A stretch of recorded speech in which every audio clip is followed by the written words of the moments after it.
Hi guys, thanks for tuning in to another video on ForgottenWeapons.com. I'm Ian. I'm here today at the Rock Island Auction House taking a look at some guns that are coming up for sale in their December of 2016 premiere auction. They have an extremely unusual, difficult to find, and really cool one here that we're looking at today. This is a French prototype semi-automatic rifle dating from 1907. Now, the French had been working on self-loading rifles since the turn of the century, if not a few years earlier. Probably really as soon as smokeless powder was invented. They recognized that the Lebel tube feed rifle was kind of an intermediary temporary step. It was in many ways an obsolete rifle, but it was rushed into production to have something with the new smokeless powder. The Germans took a little bit longer to get caught up, but by 1898 the Germans had an excellent pattern of Mauser repeating rifle. Well, the French military's plan was to leapfrog the Germans, stop working on bolt-action rifle development really at all, and adopt a semi-auto, and thereby take the military advantage back. So there were actually like 3 series of developments going on simultaneously, which in the French ordnance system were referred to as the A, the B, and the C series. Now, the A series was basically led by, the development team was led by a guy named Meunier, Etienne Meunier, and he developed a series of rifles primarily that were gas operated. The B series were run by a guy named Rossignol, something like that. Interestingly, his rifles were primarily direct impingement. They actually had a gas tube that came back and hit gas directly against a bolt carrier. So no piston, but gas operated. And then the C series were developed by a guy named Louis Chauchat, the guy who invented the 1915 Chauchat light machine gun, or automatic rifle. Now, at this time, we're talking at 1900 roughly, Chauchat found himself at the Versailles Testing Commission. This was a munitions workshop outside of Versailles. No connection to the Versailles Treaty. That was many years away in the future. There he worked with an assistant by the name of Sutter, and they put together this whole series of rifles. They started with the C1 and they ended with the C8, although C7 is probably really kind of the end of the developmental line. Now, in 1910, 1911, these rifles went into testing by the French military. They had the A6, was it the B8, I believe, and the C7. So each one of these rifles had undergone a whole series of developmental iterations. This, I believe, is a C6 or a C7. The C7 is usually dated as being like a 1910 model. This one's dated 1907. The C5 is definitely earlier than 1907, so I think this is a C6. In French literature, these were also referred to as the NL rifle. And this is a long-recoil, 2-lug locking system. It's a very interesting locking system that we'll take a look at. And it fired, I should say, none of these semi-auto rifles used the 8 Lebel cartridge. 8 Lebel was definitely an obsolete cartridge. It had been developed by taking the 11mm Gras, an old black powder single-shot cartridge with a big rim, and they simply basically necked that thing down to 8mm to get a small bore round. This led to the cartridge having a lot of taper and a big rim, both elements that made it difficult to operate well in self-loading firearms. So all of these French semi-auto rifles used rimless cartridges, and they varied from 6 to 7.5mm. Now, this particular one, as far as I can tell, used a 7x59mm cartridge, also developed by Chauchat. It used a 6-round Mannlicher style clip, so similar to what you would think of with a Berthier clip. You'd have 6 rounds in the clip and you stuff the whole thing in the action. That's why it has a hole in the bottom for the clip to fall out when it's empty. And this cartridge was a beast of a cartridge. It's easily comparable to 7mm Remington Magnum. I haven't been able to find the bullet weight, but the muzzle velocity on this thing was just over 3,400 feet per second. That's 1,040 meters per second. This is a stomper of a rifle, really pretty impressive. And it's actually a relatively light rifle at the same time. This only weighs 9¼ pounds, unloaded and without a bayonet. That was the French military requirement. Self-loaders for this trial in 1911 couldn't weigh more than 9¼ pounds. Now, looking at this thing, you will, I'm sure, note that this is ridiculously long, has a 31-inch barrel on it. That was also done for a specific reason. Maybe not a good reason, but again, the military requirements said that this rifle had to be long enough that you could use it with 2 ranks of men back to back. So this is going back to the old tactics of volley fire, where you'd have 2 ranks of men, one kneeling in front, one standing behind, and what was important was you couldn't give those guys really short guns, or else the guys in the back would risk shooting the guys in the front right in the back of the head. You know, if the rifle was too short and it, you know, you swing it to one side unintentionally, all of a sudden you're muzzling the back of the guy's head. Well, you give them rifles long enough that you can have 2 ranks of men standing one behind the other. The rear ranks rifles are still long enough to not present a safety hazard to the guys in the front rank. So that's why the barrel on this thing is so long. There were a number of other requirements. They had to be able to fire a sustained rate of fire of 20 rounds per minute prone. Not bad. When these things ultimately went into trials in 1911 and then 1912, there were, like I said, there were 3 guns, an A, a B, and a C series. This is pretty much the version of the C series rifle that was trialed. There may have been one later revision, but as far as I can tell, they didn't change anything really substantial mechanically. I suspect they added a bayonet lug. I'm not sure that this actually fits a bayonet as it currently sits. However, the results of those trials were not, all 3 rifles did reasonably well. In fact, those 3 were the finalists from an earlier series of trials that included a whole bunch of other guns. The malfunction rate for this particular one, the C7, was 3.77% of malfunctions per round fired, which sounds like a lot, but a lot of those malfunctions were pretty trivial things that were easily fixed. The trials report notes that. It says, yeah, most of the malfunctions for most of the rifles were not difficult to ameliorate. However, they noted that because of those malfunctions, the rifles didn't really manage to get that sustained 20 rounds per minute fire. Now, there were a couple complaints that the Trials Commission had on this particular design. They thought it was way too complicated, which you'll definitely agree when you see the inside. Although it's really slick and easy to take apart, which is cool. But yeah, the inside is a mess. They complained that if the stock warped, say from changes in humidity or temperature, that could actually affect the operation of the gun, which kind of makes sense because this is long recoil, the entire barrel is reciprocating, and if the stock swells and starts putting pressure on the barrel, yeah, that could cause it to slow, that could add just enough friction to the system that it would no longer run reliably. And finally, they didn't like the recoil impulse from the long recoil system. Long recoil rifles in general kind of have this odd feel to them because you've got a big mass coming back and stopping, and then the bolt goes kerchunk, or the barrel goes forward, and then the bolt goes forward. They're not quite the same as any other type of rifle in feel. And the Trials Commission didn't like the way that this felt when you were shooting it. They thought it added an unnecessary distraction to the shooter. And I can't really fault them for that. You'll notice that the easiest long recoil rifle to get your hands on today is the Remington Model 8 or 81. And yeah, shooting one of those, you definitely notice that it kind of feels different from other self-loading rifles. Now, all that being said, they did have some nice things to say about this rifle. Primarily, the long recoil system meant that it was not really prone to overpressure problems. That's the one big advantage of long recoil as an operating system, is the bolt and the barrel are locked together during this really long travel all the way back the whole length of the cartridge. And then in fact the barrel stops at the back and the bolt stops at the back and the barrel slides off the front of the cartridge. So by the time the action is unlocked in a long recoil gun, chamber pressure is basically nothing. Compared to short recoil or gas operated guns where you have to really be concerned that the bolt doesn't open too early and cause, maybe there's too much pressure that causes extraction problems or potentially even case ruptures. On a long recoil gun, really not an issue. Pressure is very low by the time it opens. So that's a point in its favor. For that reason, these are also very safe guns. You're really, as long as you don't fire out of battery, it's very unlikely to have a gas venting problem. So at the end of these trials, they didn't really actually decide to do much.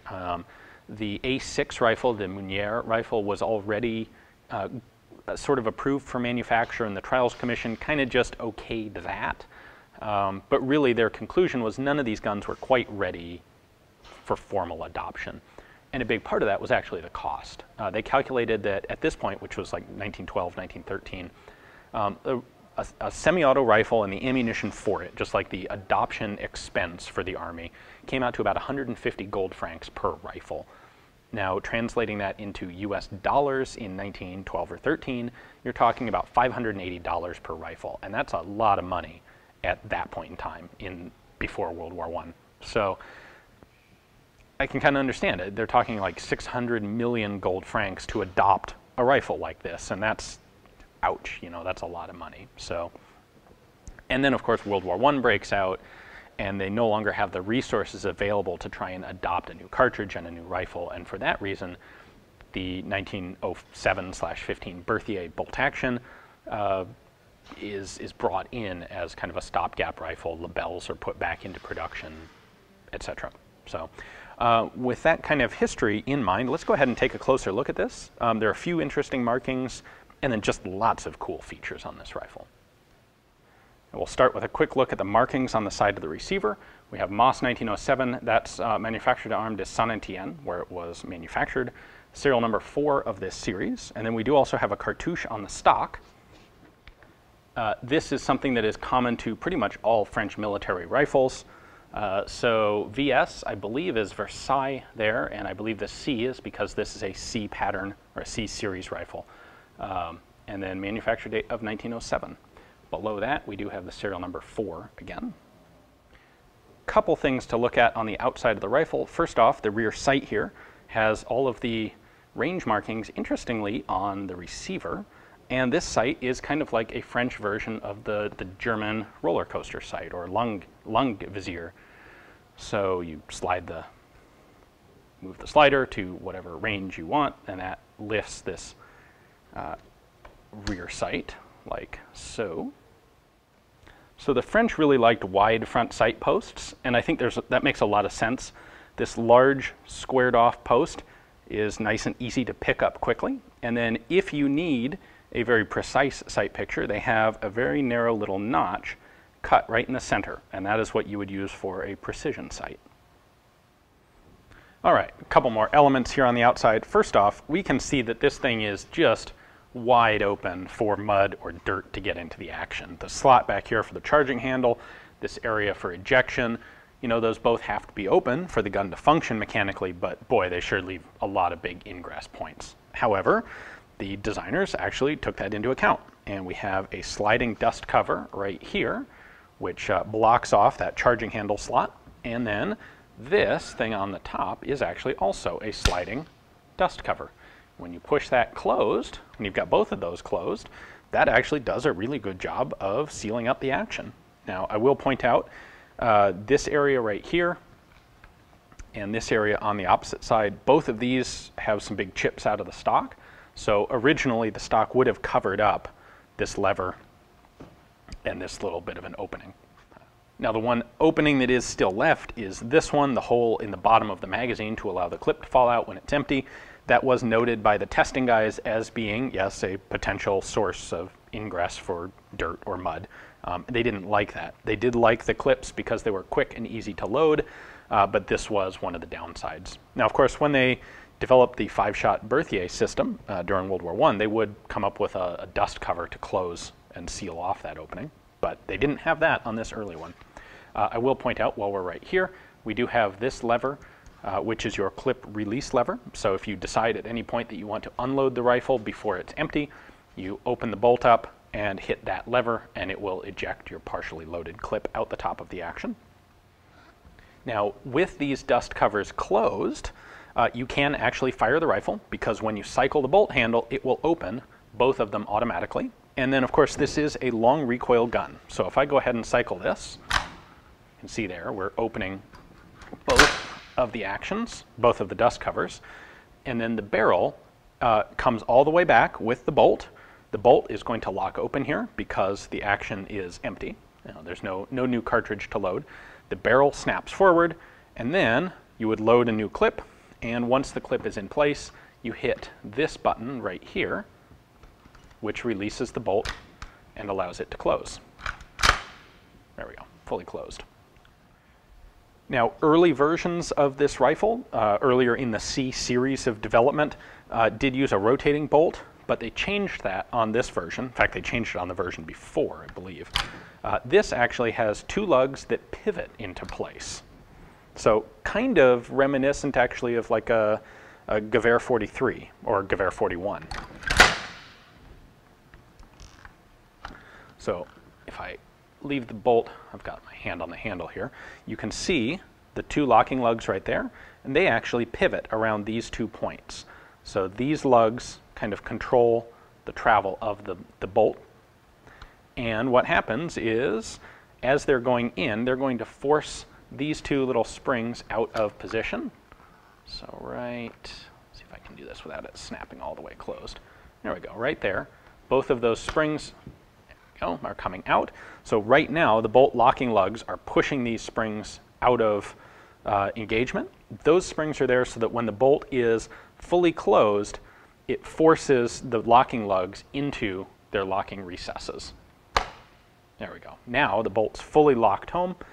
The lugs are both pivoted out into the locking recesses in the barrel.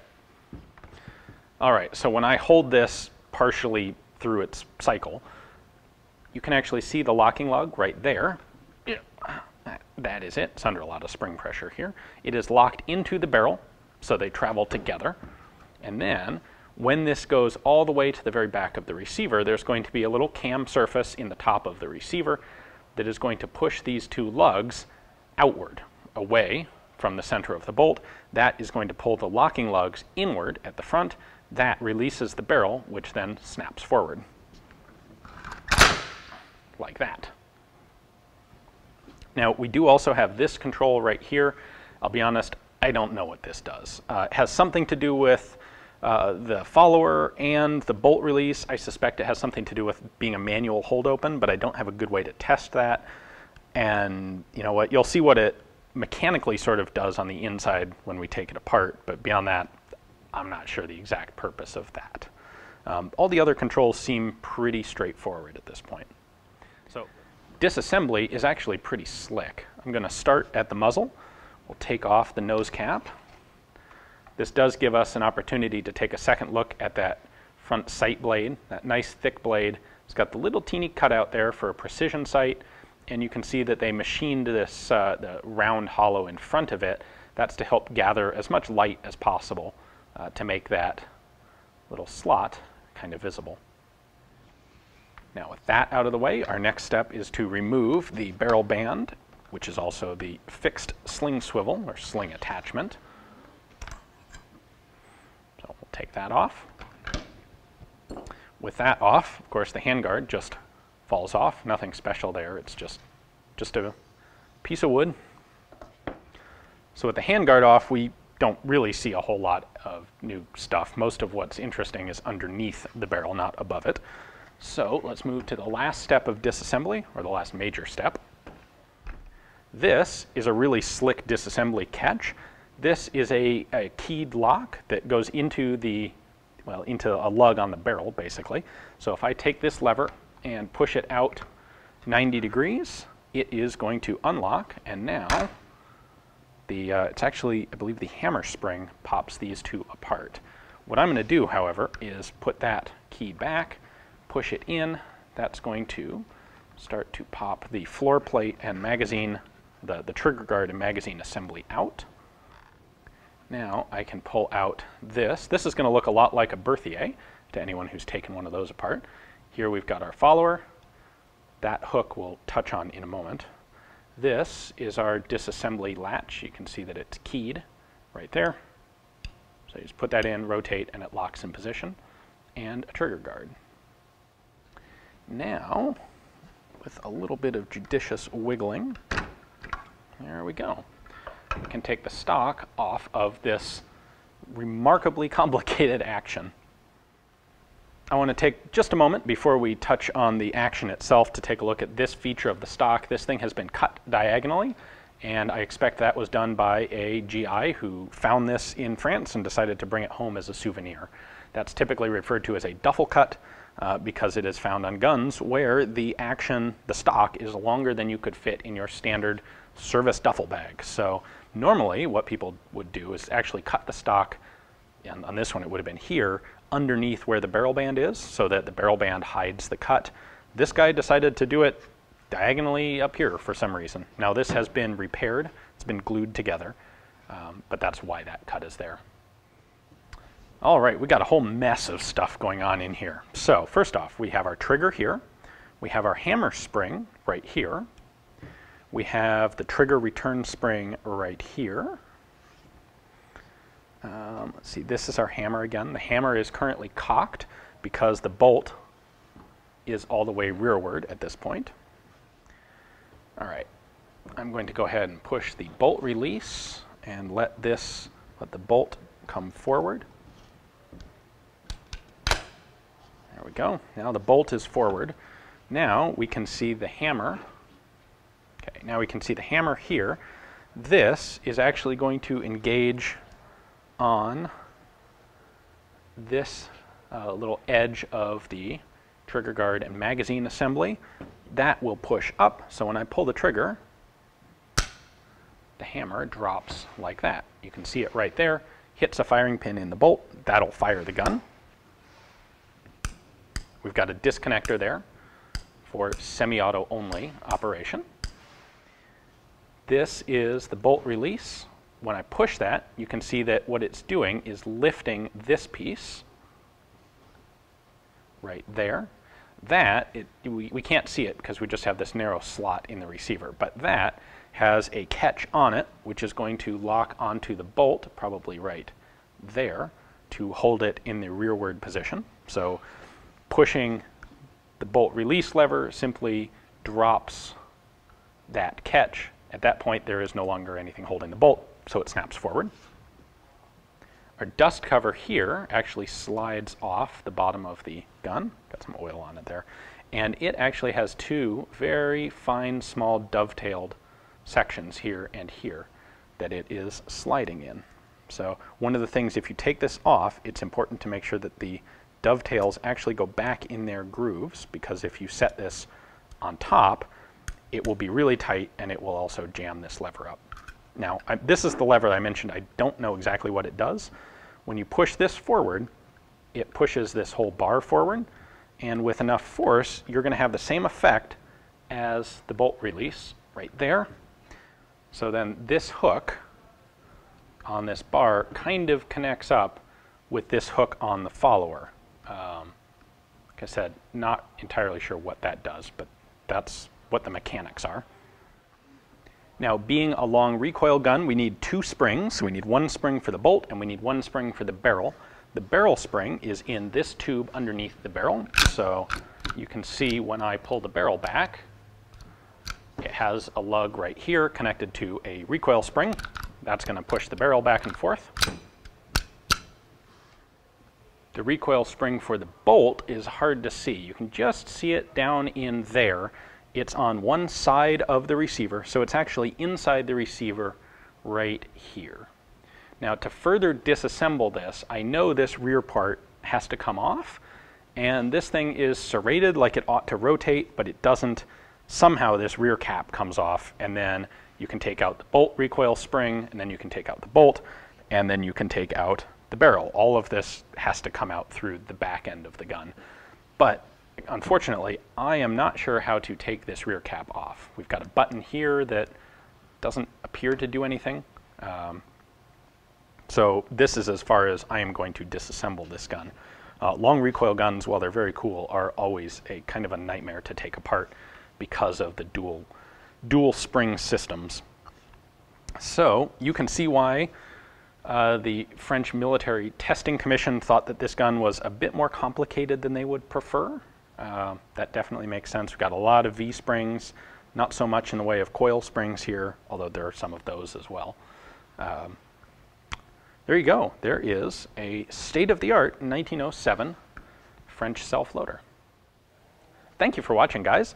I hope you enjoyed the video. I really enjoyed getting to take a look at this rifle. French semi-auto rifles, these prototypes are extremely rare today.